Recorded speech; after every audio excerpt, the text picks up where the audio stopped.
Let me try to shorten this Color Purple story because it changed the trajectory of my life. I wanted to be in the Color Purple more than anything I've ever wanted in my life. I read the book on a Sunday.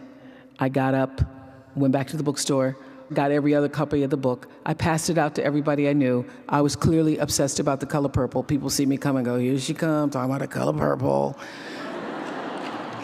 Here she come again. I would walk around with it in a backpack in case I ran into somebody who hadn't read it. And I'd say, oh, you haven't read it? I have one right here. And as life would have it, because you're always drawing things to you, you're drawing energy to you.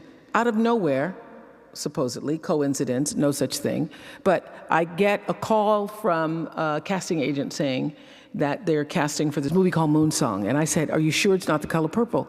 And he said, no, it's called Moonsong, because at the time Steven Spielberg didn't want anybody to know he was shooting The Color Purple. So I go and audition for the movie. I can't believe that God has allowed this to happen because I am auditioning with a character named Harpo. Do y'all know Harpo is Oprah spelled backwards? I think that is a direct sign from Jesus.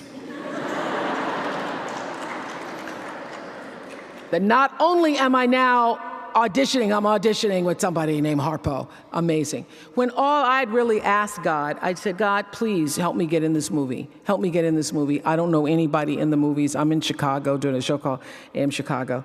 Bottom line is, a long time passed. I call up the agent, and the agent said, you don't call us, we call you. And I didn't call you. I hung up the phone. I was so upset.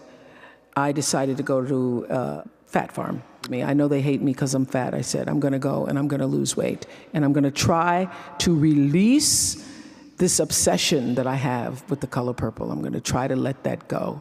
And I am on the track, running around the track, and I can hear my thighs rubbing together.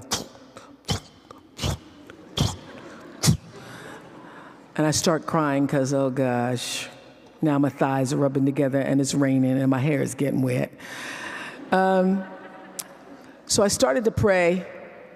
I'm praying and I'm crying. And I'm asking God, actually, God, please help me let this go. I'm obsessed. I want it.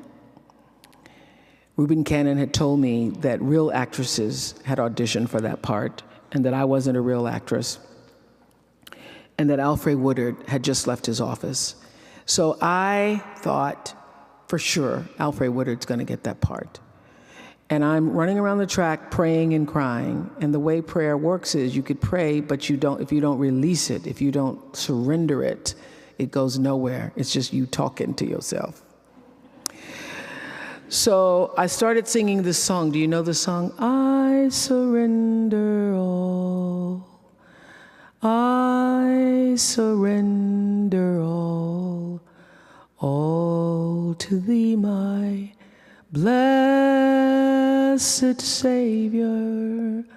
I surrender all.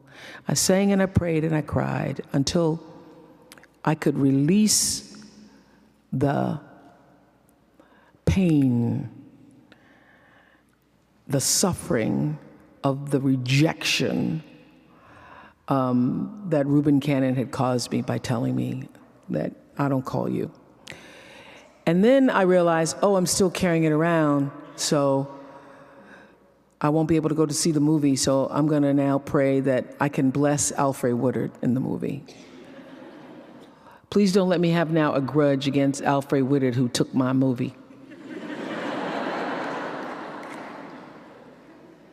Let me have peace in my heart about that. So I pray, until I singing, I surrender all. Woman comes out and says to me that there's a phone call for you. And in that phone call, I was told next day, show up in Steven Spielberg's office. And if you lose a pound, you could lose this part. So I stopped at the Dairy Queen.